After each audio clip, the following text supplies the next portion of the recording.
اللهم صل على سيدنا محمد يا رب صل وسلم دائما ابدا على حبيبي.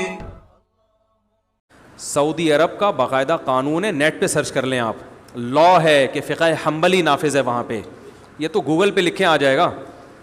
اور باقاعدہ فقہ حنبلی کی کتابیں لا میں شامل ہیں کہ اس کتاب پر فیصلہ کیا جائے گا, اس میں جزیہ نہ ملے تو اس کتاب پر. اور سعودی عرب کے قانون میں یہ بھی ریٹن میں لکھا ہوا ہے, اب کا مجھے پتہ نہیں, 8-10 سال پہلے تک تو یہ تھا کہ اگر فقہ حنبلی میں حل موجود نہ ہو تو پھر فقہ حنفی سے لیا جائے گا. یہ جو شیخ شریم ہے نا, امام حرم, انہوں نے فقہ حنفی میں پی ایچ ڈی کی ہے, خود تو یہ حنبلی ہیں لیکن فقہ حنفی میں انہوں نے پی ایچ ڈی کی ہے. تو سعودی عرب میں اگر آپ فقہ حنبلی نہیں پڑھتے تو آپ کسی اونچی پوسٹ پہ جا ہی نہیں سکتے, سمجھ رہے ہیں, وہاں پڑھنا ضروری ہے یہ. تو وہاں کا جو سرکاری مذہب ہے, ابھی جو بادشاہ گزرے ہیں سعودی عرب کے, شاہ عبداللہ گزرے ہیں, کون سے یار, جن کا انتقال ہو گیا, انہوں نے باقاعدہ اناؤنسمنٹ کی تھی, اعلان کیا تھا کہ یہ زیادہ پرانی بات نہیں ہے, 8-10 سال پرانی بات ہے, باقاعدہ اناؤنسمنٹ ہوئی تھی ان کی طرف سے سرکاری سطح پہ کہ ہمارا جو مذہب ہے جو سعودی عرب میں رائج ہے وہ فقہ حنبلی ہے. یہ اناؤنسمنٹ باقاعدہ ہوئی تھی. تو میں نے خود سعودی عرب میں حرم میں وہاں کے علماء کے فقہی مجالس اٹینڈ کی ہیں. ایک تو ہوتا ہے نا قرآن و سنت پہ درس تفسیر, جیسے بھی ہمارا یہ درس چل رہا ہے, ایک ہوتا ہے جو لا پڑھایا جاتا ہے نا. تو میں نے خود حرم میں بیت اللہ کے سامنے درس اٹینڈ کیے ہیں, فقہ حنبلی کی کتابیں باقاعدہ پڑھائی جا رہی ہیں وہاں پہ, سمجھ رہے ہیں. تو ہاں بعض چیزوں میں فقہ حنبلی سے خروج کرتے ہیں, تو وہ تو ہم بھی بعض چیزوں میں فقہ حنفی کو چھوڑ دیتے ہیں. وہ تو اصول اور آداب ہر مسلک میں ہوتے ہیں کہ کن چیزوں میں آپ جو ہے وہ آپ مسلک سے خروج اختیار کر سکتے ہیں. باقی فقہ حنبلی رائج ہے اور وہ خلاف فقہ حنفی کے بھی نہیں ہیں. یہ جو امام شیبی ہیں جو جن کے ہاتھ میں بیت اللہ کی چابیاں ہیں, ان کے قبیلے کے بارے میں رسول اللہ صلی اللہ علیہ وسلم نے ارشاد فرمایا تھا کہ کوئی ظالم ہوگا جو تم سے بیت اللہ کی چابیاں لے گا. تو نبی صلی اللہ علیہ وسلم کے دور سے اب تک انہی کے خاندان میں بیت اللہ کی چابیاں ہیں, نبی کے دور سے. اور عجیب بات آپ کو بتاؤں کہ ان کے پاس لوگ امام مہدی علیہ السلام کے لیے لوگ امانتیں رکھواتے ہیں, کیونکہ حدیث میں آتا ہے کہ قیامت تک بیت اللہ کی چابیاں انہی کے پاس رہیں گی, کوئی جو لے گا ان سے تو ظالم ہوگا. تو اس میں علماء کہتے ہیں یہ تو ثابت ہو گیا کہ کوئی اور قبیلہ قیامت تک رہے نہ رہے, یہ قبیلہ بہرحال رہے گا. تو اب بہت سے لوگوں نے ماضی میں اس قبیلے کے پاس امانتیں رکھوائی ہیں, پیسے رکھوائے ہیں, زیورات رکھوائے ہیں کہ آپ نے اس وقت تک آپ کے قبیلے نے رہنا ہے جب حضرت مہدی آئیں گے, تو یہ امانتیں آپ ان کے سپرد کر دینا. تو ابھی بھی جن کے ہاتھ میں, اور میرے لیے یہ سعادت کہ میں شو مارنے کا عادی نہیں ہوں, وہ میں نے ویڈیو کلپ بھی نہیں بنایا اس کا, جب مجھے بیت اللہ کا غلاف پیش کیا گیا تھا ان کی طرف سے, تو وہ جنہوں نے پیش کیا انہوں نے کلپ بنا کے یوٹیوب پہ ڈالا, لیکن میں نے اپنے چینل سے ابھی تک وہ ویڈیو کلپ نہیں ڈالا. لیکن اب بات چل پڑی تو بتاتا ہوں, ان کی طرف سے جو بیت اللہ کی چابیاں جن کے پاس ہیں, مجھے الحمدللہ باقاعدہ بیت اللہ کا غلاف ہدیے کے طور پر پیش کیا ہے. اور وہ حنفی ہیں, اس لیے نہیں انہوں نے دیا کہ وہ حنفی, وہ اسلام میں حنفی شافی کی بیس پر پروٹوکول نہیں ہے.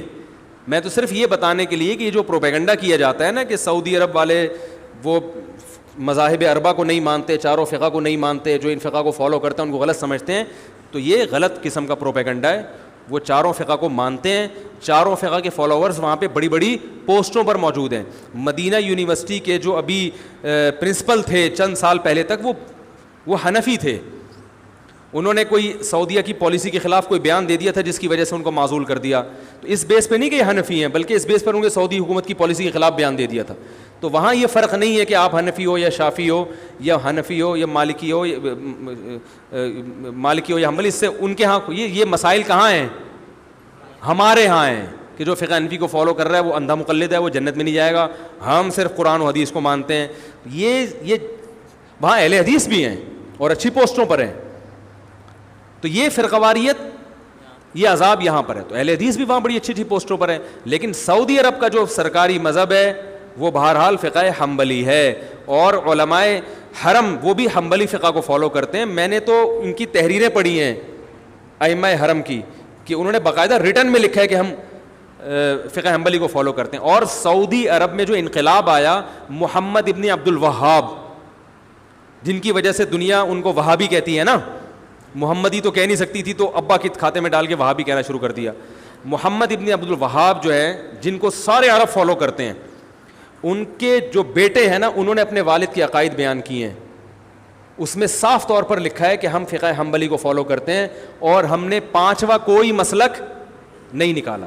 اور محمد ابن عبد الوہاب, میرے پاس یہ سارے تحریریں ثبوت کے ساتھ موجود ہیں, چونکہ یہ سوال تو اچانک آ گیا نا, تو ان کے حوالوں کے ساتھ موجود ہیں. ان سے کسی نے سوال پوچھا محمد ابن عبد الوہاب سے حرم میں کہ کیا آپ نے کوئی پانچواں مسلک نکالا ہے؟ انہوں نے جواب دیا کہ ہم نے کوئی پانچواں مسلک نہیں نکالا. اہل سنت والجماعت کے جو 4 مکاتب فکر ہیں, حنفی, مالکی, شافعی, حنبلی, ہم انہی کو فالو کرتے ہیں.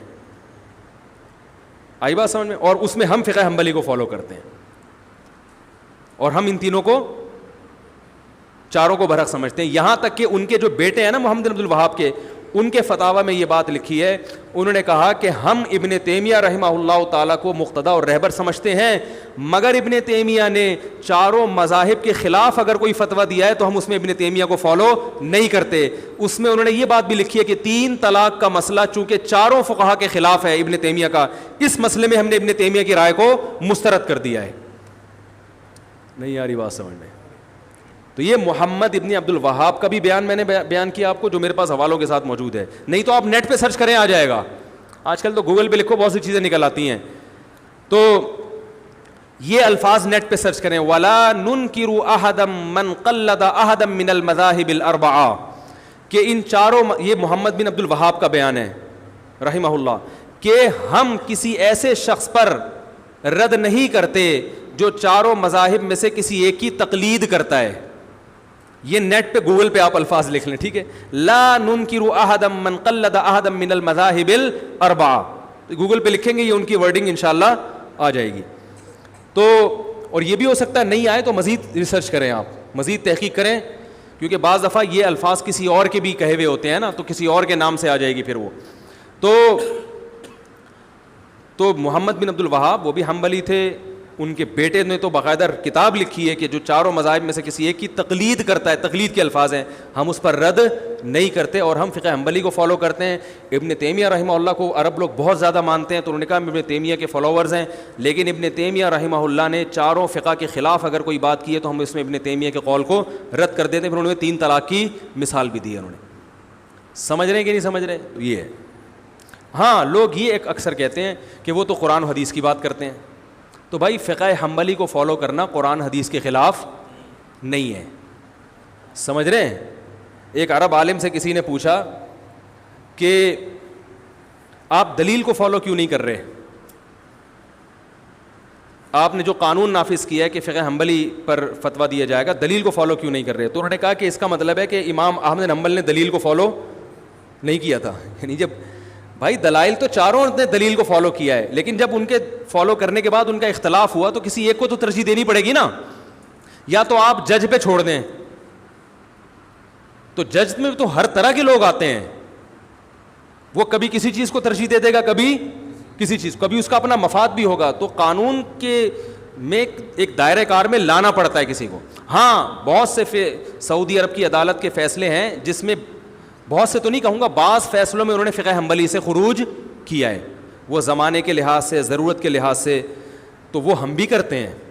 تو ہم نے بھی بعض فتاوی ایسے ہیں ہمارے مدارس سے دیے جاتے ہیں جس میں فقہ حنفی سے خروج کیا, فقہ حنفی کو اس میں چھوڑا ہے انہوں نے. لیکن بالکل ہم کہتے ہیں آزاد ہو جاؤ, تو پھر قرآن و حدیث کا لیبل لگا کے آپ اگر خود سے ہر آدمی کو تحقیق کی اجازت دیں گے, اور پیچیدہ مسائل میں جن میں علماء کا اختلاف ہے, تو پھر تو یہ فرقواریت اتنی بڑھے گی, ہر آدمی ایک نیا فتویٰ لا رہا ہے. آپ دیکھ لو نا, طلاق کوئی دے کر آئے, ادھر جاؤ تو ادھر سے الگ فتویٰ مل رہا ہے, ادھر جاؤ تو ادھر سے الگ فتویٰ مل رہا ہے. اس کی قرآن حدیث کی تحقیق الگ ہے, اس کی تحقیق غامدی صاحب کے پاس چلے جاؤ گے, وہ بالکل ہی ایک مارکیٹ میں قرآن حدیث کی روشنی میں نئی تحقیق لے کر آ رہے ہوں.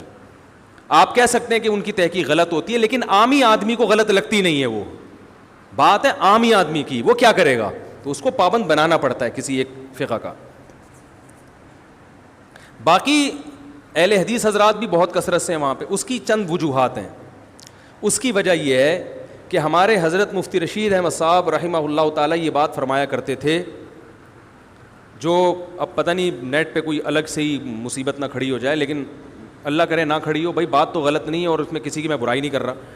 ہمارے فرمایا کرتے تھے کہ جو غیر مقلد حضرات ہیں, ایک خرابی ان میں ہے, وہ ٹھیک ہو جائے تو معاملہ بہت سیٹ ہو جائے گا, اور ایک خرابی مقلدین میں ہے جو مذاہب اربعہ کو فالو کرتے ہیں, حنفی شافعی, وہ خرابی ان میں ٹھیک ہو جائے تو یہ بہت اچھے ہو جائیں گے. فرمایا کہ حنفیوں میں جو ہمارے یہاں فقہ رائج ہے, بدعتیوں کی کثرت ہے اور بدعات کی کثرت ہے, اور غیر مقلدین میں کم علمی کی کثرت ہے. ریسرچ آدھی ہوتی ہے لیکن اس کو کل سمجھ رہے ہوتے ہیں.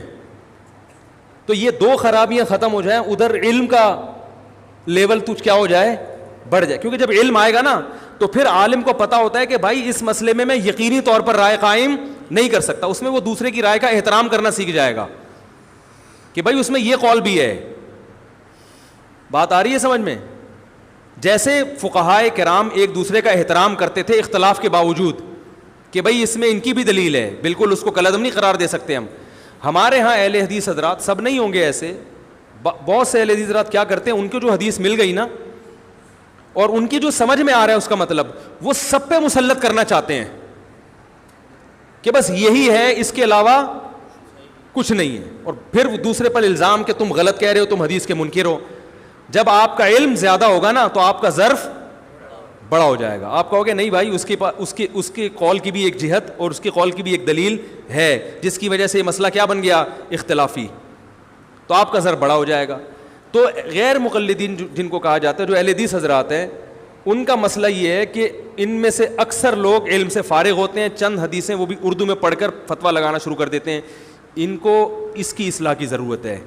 اور حنفیوں میں بڑی مصیبت یہ ہے کہ ہر بدعت امام ابو حنیفہ کے کھاتے میں,